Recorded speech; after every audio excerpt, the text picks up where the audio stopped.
ताज्या बातम्यांसाठी ABP माझाला subscribe करा आणि बेल आयकॉन प्रेस करा।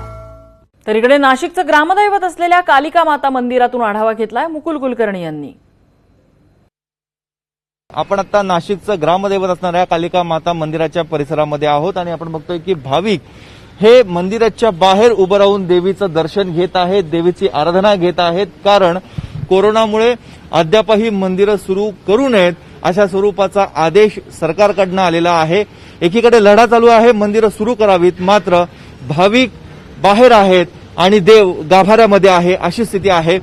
102 वर्षांनंतर यंदा नवरात्रोत्सव हा होणार नाहीये, कारण कोरोनाचं सावट आहे। त्यामुळे मंदिर प्रशासनाने निर्णय घेतलेला आहे कुठल्याही स्वरूपाचा यात्रोत्सव साजरा करायचा नाही। खरं तर दरवर्षी शेकडो व्यापारी इथे आपली दुकानं थाटत असतात, त्यामधनं कोट्यवधी रुपयांची उलाढाल होत असते, अनेक हातांना रोजगार मिळत असतो। मात्र यंदा या रोजगारापासून, या यात्रोत्सवापासून नाशिककरांना आणि इथल्या व्यापाऱ्यांना मुकावं लागणार आहे। आपल्याबरोबर मंदिराचे पुजारी आहेत, नेमका काय निर्णय झालेला आहे आणि का घेण्यात आलेला आहे? आपण मंदिरं बंद ठेवण्याचा निर्णय का घेतोय?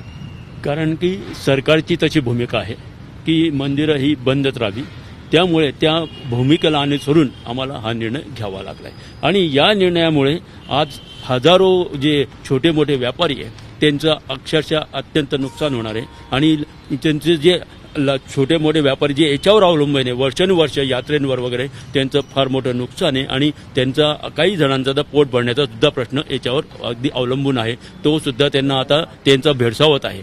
आणि जर सरकारने या कामामध्ये पुढाकार घेऊन, जर योग्य निर्देश देऊन, जर योग्य पद्धतीने नियोजन करून जर त्यांनी या लोकांसाठी काहीतरी केलं तर त्या लोकांना सुद्धा आनंद होईल। आणि आज त्यांचं सुद्धा जे पोट याच्यावर आहे ते सुद्धा त्यांना थोडंफार ते आर्थिक दृष्ट्या जे आहे की ते काहीतरी सक्षम होऊ शकतील।